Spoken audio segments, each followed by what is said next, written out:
تنظیم کو ان کے قرآن پاک کی دولت نصیب فرمائی۔ یہ موقع جن کو یہ نعمت ملی ہے ان کے لیے خوشی کا تو ہے ہی ہے، اسی کے ساتھ ان کے والدین، ان کے سرپرست اور مدرسے کا جتنا عملہ ہے سب کے لیے خوشی کی بات ہے۔ اس اپنی محنتوں اور دعاؤں کے وسیلے میں اللہ پاک نے ان کو نصیب فرمائی۔ اور اس موقع پر مبارکباد دینا یہ اخلاقی اور دینی فریضہ ہے۔ یہ بہت بڑی دولت اور نعمت یہ ان کو مل گئی ہے۔ اللہ پاک ان کو مبارک کرے اور اس کے حقوق کی ادائیگی کو توفیق عطا فرمائے۔ اس کو آنے کے لیے آپ حضرات وقت کے پاس یہی پروگرام چل رہا تھا، وعدہ کیا کہ وقت تک انشاءاللہ پہنچ رہے ہیں، لیکن واقعہ یہ ہے کہ انسان سوچتا نہیں ہے اور بھول جاتا ہے۔ آدمی بنا بناتا ہے، یہ کرنے سے وہ کرنے سے ایسا بتایا ویسا بتایا۔ یہ اب جب ضرورت معاملہ میں آتا ہے جو اوپر والا جو ہے وہ ہماری اپنی اصلاح کرتا ہے۔ اصلاح یہ کرتا ہے کہ جو پروگرام بنایا ہے وہ سب سے اسی لیے ایک بات سب سے کام کی ہے، آئندہ کے تعلق سے کوئی بات اگر کرنی جائے، کوئی وعدہ کیا جائے، کچھ کیا جائے، کوئی پلان بنایا جائے تو مسلمان ہونے کا تقاضا یہ ہے کہ پلان بنانے کے وقت نظر ان کی طرف ہے۔ یہ لگے کہ میں ایسا کرتا ہوں اور یہ ہو جائے گا وہ ہو جائے گا، بلکہ کہے انشاءاللہ جو ہے یہ گویا ایک ایمان والا اپنے عقیدے، اپنے جذبے، اپنے خیالات کا وہ اظہار کرتا ہے۔ ہم کچھ نہیں ہے جب تک اللہ پاک یہ آج کا معاملہ جو میں اپنا کروں جب تک بالکل نظام کے اندر کے بعد عورت یعنی اللہ پاک کے فضل سے اخلاق ہو گیا رات میں اچانک میرے خاص تعلق والے اور ہمارے گاؤں میں وہی مددگار ان کا فون آیا کہ واقعہ کا انتظار ہم تعلق کا ایسا کسی تعبیر کا دینا کافی نہیں، ہم ضرور سماج چاہیے ہماری اسکول میں بڑھ گیا کہ وہاں سے واپس آپ آئیں گے کہ نہیں پائیں گے۔ میری عورت ان کا دادا بھی تھا، ہم بھی تھا، گیا سوکھ گیا اور اس سے کچھ پہلے میری بات تھی ہماری اسکول رہی تھے کبھی سفر کی آنے کے بعد میں ہمارے بولنے نہیں ہمارا تھا اسی کے ساتھ صبح ہی دہلی سے 3-4 مہمان آئے۔ اگر ایک مہمان آیا میرے پاس ہم اس کا بھی پتا تھا کہ ہمارے اسکول میں کیا جائے، ان کو بغیر بتائے صبح میں نکل گئے۔ اب اس کو تشویش ہونے لگی کہ ملاقات بھی ہوئی، کوئی بات نہیں ہوئی، کیا کیا گئی جب اصل کے وقت ملاقات کے وقت آئے تو ٹھیک مہمان ہو رہا ہے۔ آپ بتائیے گا آپ میری جگہ ہونے کے بعد کیا کریں؟ ڈاکٹر کو اٹھا کے آپ کو کیا کرنا مہمان کا حق بھی ہے تو سب کو جھٹا کر کے پاسی کر کے پھر مری کیا یہ مری کیا نہیں آپ یہ نہ سوچیں کہ یہی سب کرنے کے بعد ہوتا ہے کہ کہیں گے کچھ کریں گے کچھ نہیں۔ بات وہ ہے آدمی ایک کتاب بنا لیتا ہے اب آج کا کیا ہونے والا کسی کو کچھ نہیں پتا اللہ پاک اسی لیے قرآن پاک نے ایک موقع پر ایک ہدایت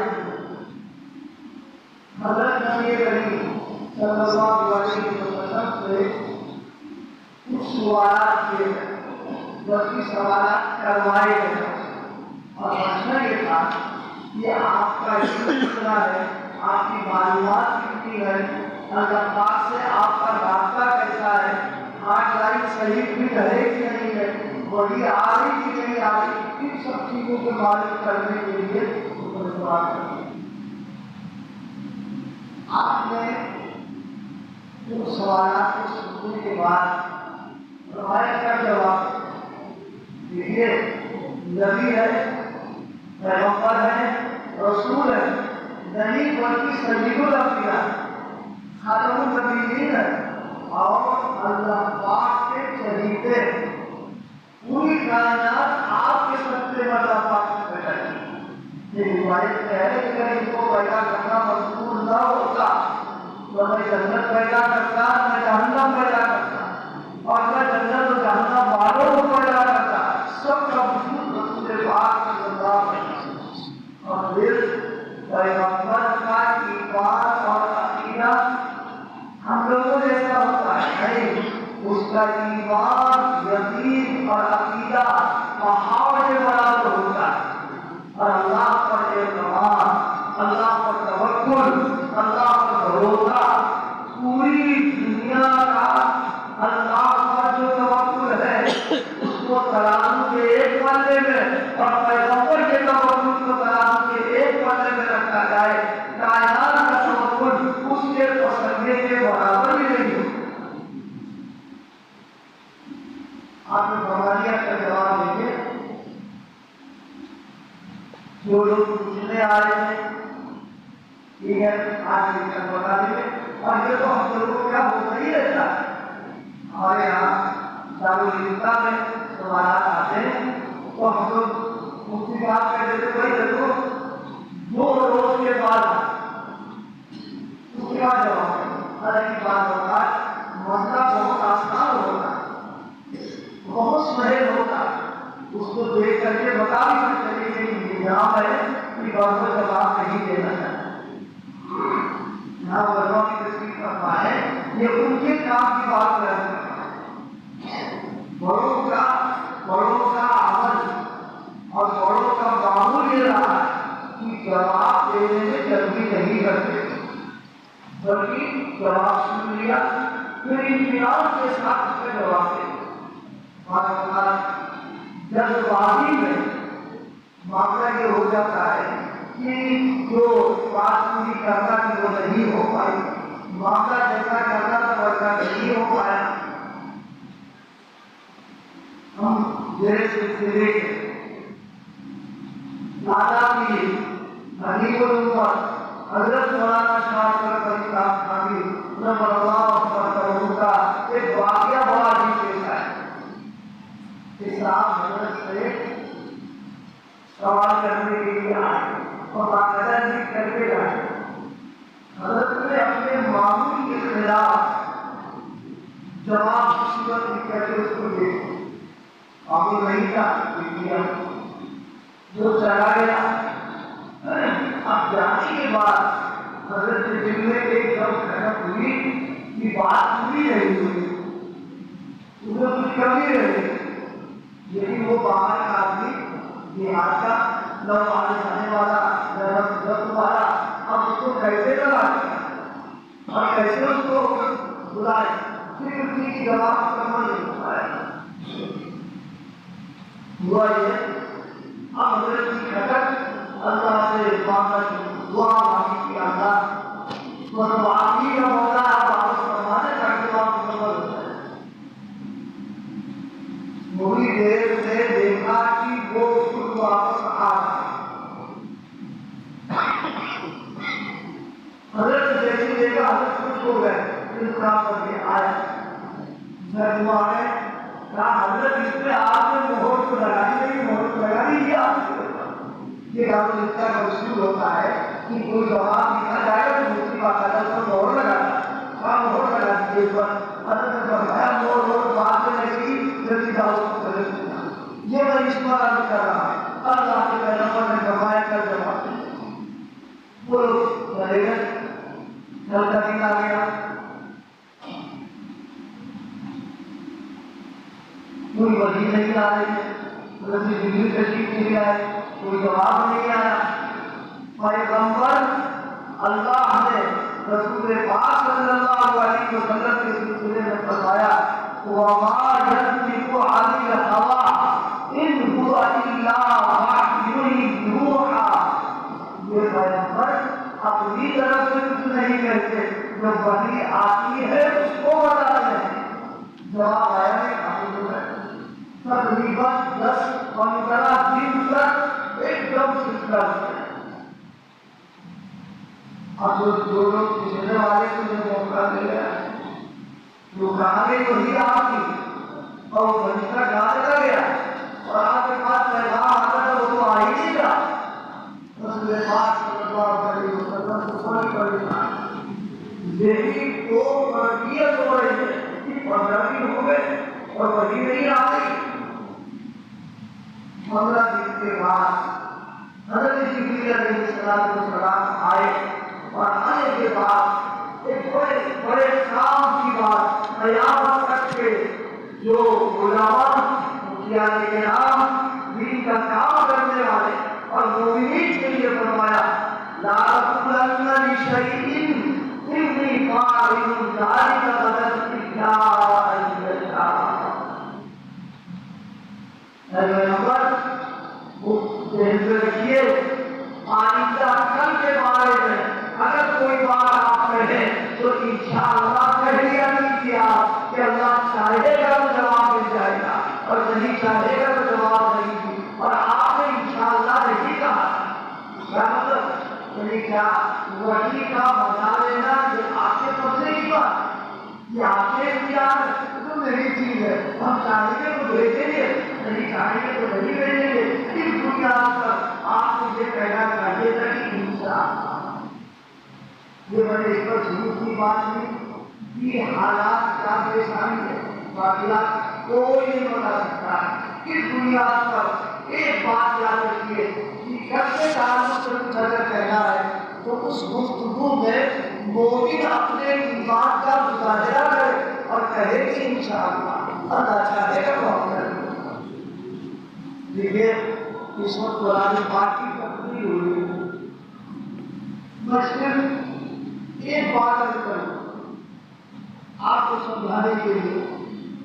ابھی قرآن مجید کی تقریر ہوئی اور بچے نے آخری رکوع پڑھ دیا، آخری رکوع پڑھنے کے بعد اس نے پھر شروع کر دیا، اور عام طریقے پر یہ ہوتا ہے کہ قرآن پاک جب پورا ہوا تو شروع کر دیا۔ کوئی کلامی سنا نہیں سنا، معلومہ انداز تک پہنچ گئے اور انداز پہنچنے کے بعد سورہ بقرہ کا پہلا رکوع ہول ہو کر امام صاحب تیسری رکعت میں پہنچ گئے۔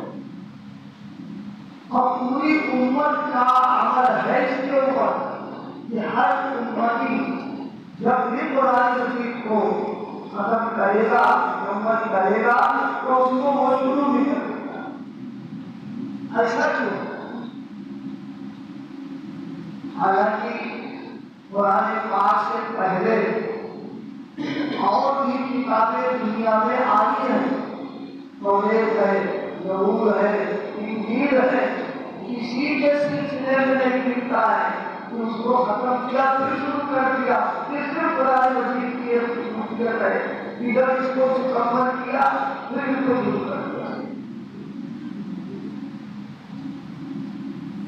یہاں تک کہ دنیا کی سب سے زیادہ معتبر مستند کتاب قرآن پاک کے بعد بخاری ہے۔ قرآن پاک کے بعد سب سے زیادہ معتبر مستند قابل اعتماد جو کتاب ہے وہ بخاری شریف ہے۔ اسی لیے اس کے بارے میں کہا گیا اصل الکتب بعد کتاب اللہ، قرآن مجید کے بعد سب سے زیادہ صحیح ترین کتاب جو ہے وہ بخاری ہے۔ بخاری شریف بھی ختم کر کے مکمل نہیں ہوتی، وہ ختم ہو گئی، ختم ہو گئی۔ کوئی کتاب بڑے سے سے بڑی، اچھی سے اچھی، عمدہ سے عمدہ کسی کتاب کے بارے میں نہیں، اس کو ختم بھی کرو، شروع بھی کر دو، لیکن قرآن پاک یہ اس کا امتیاز ہے، اس کی خصوصیت ہے کہ جب اس کو مکمل کرو اس کو تم شروع کرو. کیوں؟ ایک بات سمجھنے کے لیے،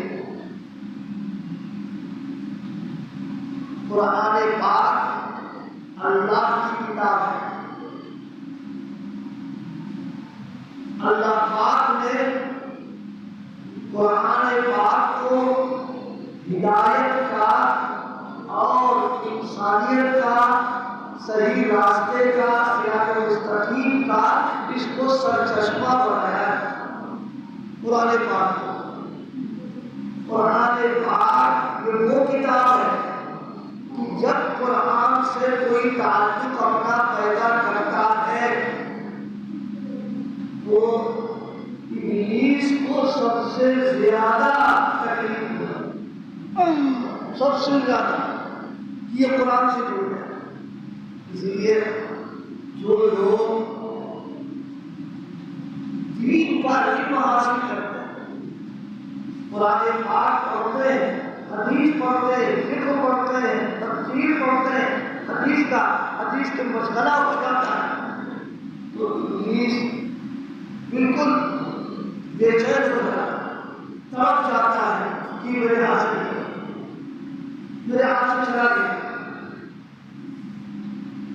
اور اگر اس کو یہ معلوم ہو جائے کہ اس نے اپنی تعلیم چھوڑ دی، پڑھتے پڑھتے تعلیم سے الگ ہو گیا، تو بے انتہا کچھ ہوتا ہے کہ چلو ہمیں کامیابی ملی اور ہمارا مشن بے کامیاب ہو گیا.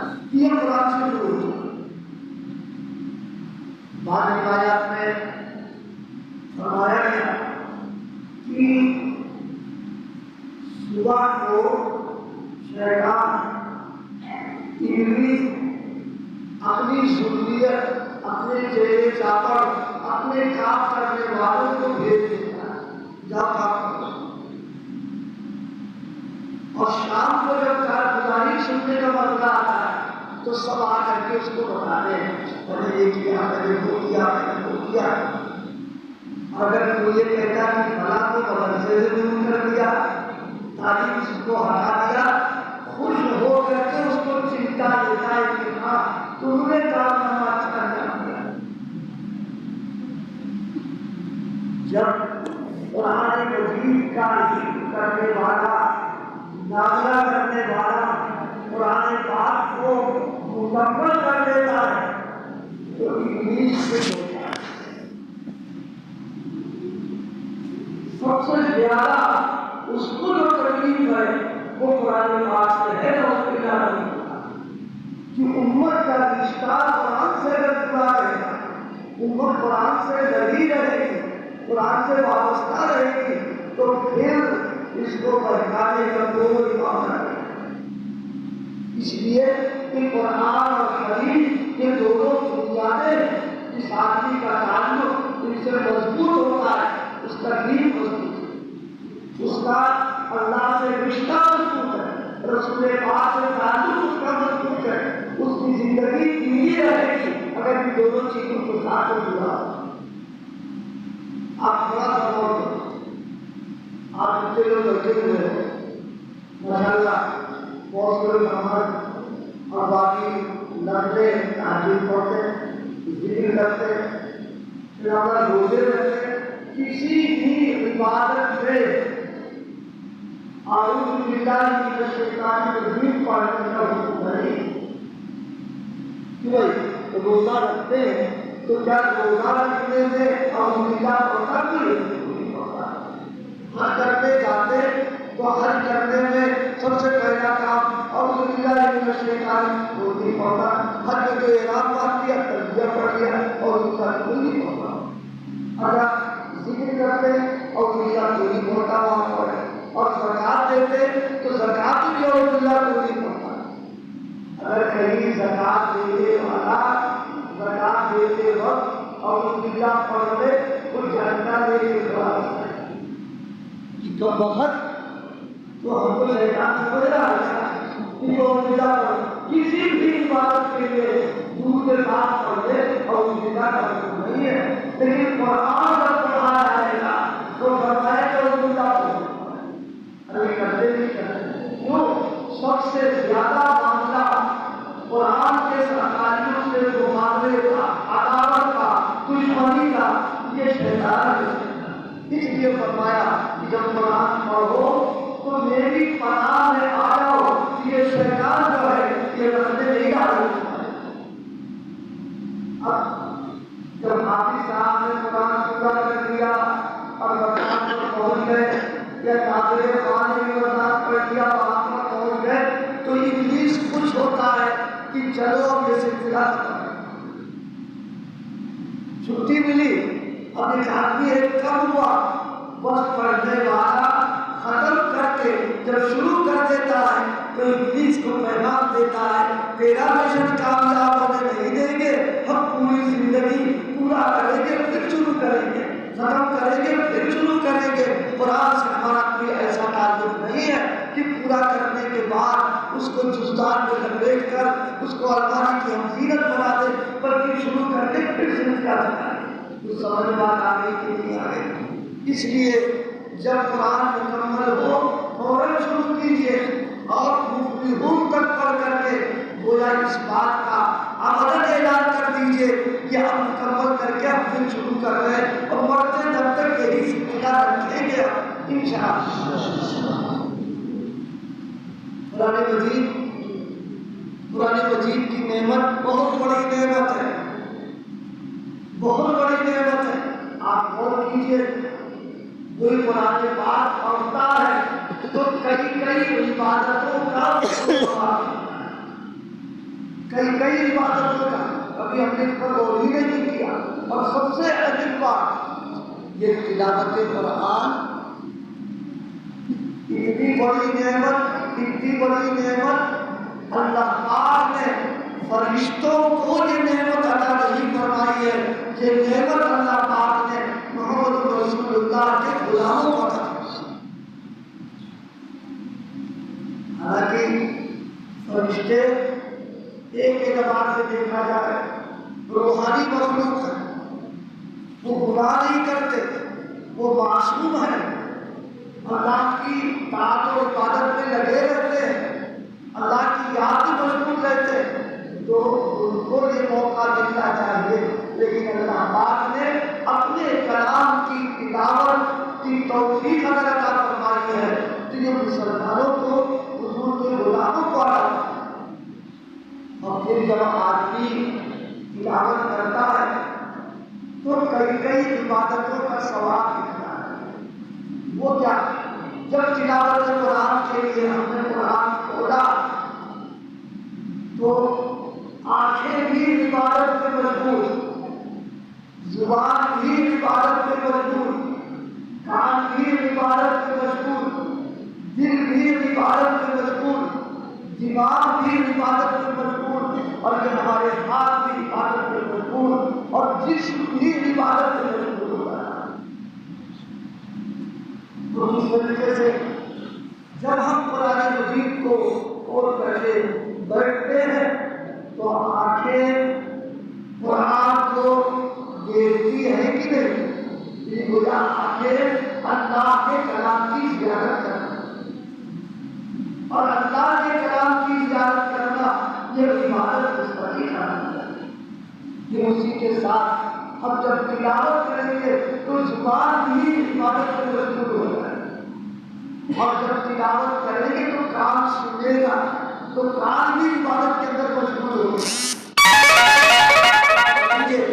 تو تلاوت کی وجہ سے دل پر کیفیت آتی ہے، کبھی جنت کی رغبت جاننے سے بڑا یہ دل بھی عبادت کے اندر مشغول ہو گیا۔ پھر پڑھنے کے وقت آپ نے دیکھا کہ انسان کی جو روح ہوتی ہے وہ بالکل وقت میں آ جاتی ہے اور آدمی ہلے رہتا ہے تو جسم بھی عبادت کے اندر مشغول ہے۔ اور اسی کے ساتھ ہاتھ، اگر ہاتھ میں لے کے دوڑ رہے ہیں تو ہاتھ بھی عبادت میں ہے، نہیں تو انگلیوں سے اولاد گزر رہے ہیں، یہ عبادت کے اندر لگ گئی۔ کئی عبادتوں کا ثواب ایک وقت میں مل جاتا ہے۔ اسی لیے بڑی عجیب بات ہے، ہم لوگوں کا ذہن نہیں جاتا ہے، بڑوں کا ذہن ہوتا ہے. انہوں نے کہا کہ جب تلاوت کرو تو تلاوت کرنے کے بعد اللہ کا شکر ادا کرو کہ اللہ آنکھوں کو بھی عبادت کی توفیق دی، کان کو عبادت کی توفیق دی، زبان کو عبادت کی توفیق دی، دل کو عبادت کی توفیق دی اور ہاتھوں کو بھی توفیق دی. اے اللہ آپ کا فضل ہے، آپ کا کرم ہے، ہم شکر ادا کر رہے ہیں کہ یہ ساری عبادتوں کی آپ نے توفیق عطا فرمائی. فرمایا اس کی برکت یہ ہوگی کہ اللہ عبادت کے لیے قبول کرے گا اور عبادت کرنے کے ہم کو توفیق کو جو ہجر کی نعمت ملی یہ بہت بڑی نعمت ہے. ان کی ذمہ داری ایک ہے سب سے بڑی، قرآن سینے میں آ جانے کے بعد اب گناہ اگر کر رہا ہے یہ قرآن کی حقیقت ہے. علامہ عبدالوہاب شاعری رحمہ اللہ نے لکھا ہے کہ حافظ قرآن اگر جھوٹ بولتا ہے، گناہ کرتا ہے، زبان میں گناہ کر رہا ہے تو قرآن اندر سے دل میں کہتا ہے او بے حیا مجھ کو سینے میں رکھ کر کے تم یہ حرکتیں کرنا. کیا مطلب کہ تمہارے سینے میں جب قرآن آ گیا ہے تو تمہاری زندگی تبدیل ہو جانا چاہیے، کم سے کم گناہ سے تم کو بچ جانا چاہیے. اپنی زبان، اپنے ہاتھ پیر، اپنے اعضاء کو اللہ کے ناراض کرنے والے اعمال سے بچانا یہ حفظ قرآن پاک کی دولت کا بتانا ہے. اور اس کا سب سے بڑا دخلہ اللہ مجھے بھی توفیق عطا فرمائے اور آپ کو بھی توفیق عطا فرمائے. رسول پاک صلی اللہ علیہ وسلم نے ایک روایت میں ارشاد فرمایا اشراف امتی حملۃ القرآن واصحابہ. فرمایا میری امت کے باعزت لوگ، احترام والے، اکرام والے، شرافت والے وہ لوگ ہیں کہ جن کے سینے میں قرآن ہے اور راتوں میں اٹھ کر تہجد پڑھتے ہیں. اس سے علماء نے بیان فرمایا کہ جن کو حفظ قرآن کی دولت ملی ہے اب ان کو تہجد کا اہتمام کرنا ہے. اگر تہجد کا اہتمام نہیں ہوگا تو کم سے کم درجے کی بات یہ ہے فرائض جو ہے وہ نہیں کیا جاتا ہے. فرض نمازوں کو جماعت کے ساتھ صف اولیٰ کے ساتھ مسجد میں اور اہتمام کے ساتھ پڑھنا یہ قرآن پاک کی دولت کا حق ہے. اللہ پاک ہم سب کو ان حقوق کی ادائیگی کی توفیق عطا فرمائے. جن کے سینے میں قرآن آ گیا اب ان کی حیثیت بدل گئی، اب یہ ویسے نہیں رہے، اب یہ بہت معزز ہو گئے، بہت اکرام احترام والے ہو گئے. اور جن لوگوں نے حافظ قرآن کا اکرام کیا اللہ پاک نے اس کی وجہ سے ان کو بھی دنیا کے اندر عزت نصیب فرمائی. قرآن سے تعلق رہے گا اللہ پاک ہماری حفاظت کرے گا. قرآن پاک کے ساتھ جڑے رہیں گے اللہ پاک ہم کو عزتوں کے ساتھ دنیا میں رکھے. قرآن پاک کے ساتھ وابستگی ہوگی، ہمارے مسائل اور مشکلات ہو جائیں. لیکن اگر قرآن کو ہم نے ہندوستان کی زینت بنائی، الماری کی زینت بنائی، صرف اشارے ثواب کے لیے استعمال کیا، صرف تعلیم گھروں میں استعمال کیا، عملیات کے اندر استعمال کیا اور پڑھنے والے کی روح نکل جائے یاسین شریف اس لیے ہم نے پڑھی، اس سے بڑی بدنصیبی مسلمان کی دن کو لوگ نہیں. قرآن گھر میں موجود اور تلاوت نہ ہو، قرآن گھر میں موجود اس کو کھولا نہ جائے، قرآن گھر میں موجود اور ہم اس کو نہ پڑھیں تو اس کے اوپر عمل کریں. یاد رکھیے قیامت کے دن یہی قرآن اللہ کی عدالت میں، پیغمبر اللہ کی عدالت میں ان لوگوں کے خلاف مقدمہ دائر کریں گے جو قرآن مجید کی حرکت میں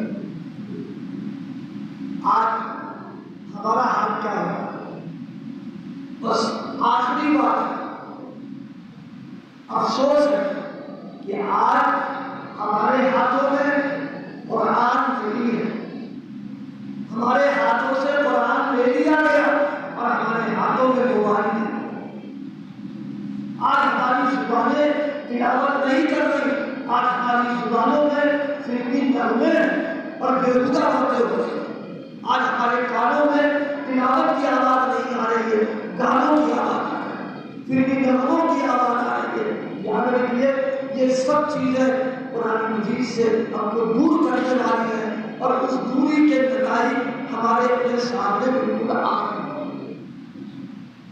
اللہ پاک ہم سب کو قرآن کا تعلق، قرآن کی محبت اور عظمت اور اس کی حقوق کی ادائیگی کے توفیق نصیب فرمائے۔ اسی سے آخری بات، یہ مدارس اور یہ مکاتب آپ ان کو معمولی نہ سمجھیے اور آپ ان کو ہلکا پھلکا نہ سمجھیے۔ یہ مدارس و مکاتب وہ ہیں جو حفاظت قرآن میں بنیادی کردار ہے۔ حفاظت قرآن کا جو نظام اللہ پاک نے بنایا اس نظام کی ایک کڑی ہے یہ مدارس مکاتب دینی تعلیم گاہیں، ان کے ذریعے سے قرآن کی بھی حفاظت، حدیث کی حفاظت، دین کی حفاظت، شریعت کی حفاظت، اور ان اداروں سے وہ لوگ تیار ہو رہے ہیں جو حافظ کہلاتے ہیں، عالم کہلاتے ہیں، عقلاء کرام کہلاتے ہیں۔ اس بنیاد پر یہ دین کا پابند ہے۔ اگر ان کی بقا، ان کی ترقی، ان کو آگے بڑھنے کی ہم کوشش اور دعا کریں گے، اللہ پاک اس کی بنیاد کے اوپر ہمارے معاشرے میں، ہمارے علاقوں میں دین کی روشنی ہم کو ملتی ہے۔ اگر پاور ہاؤس بند ہو گیا تو دیا اللہ پاک کی قبول فرما لے۔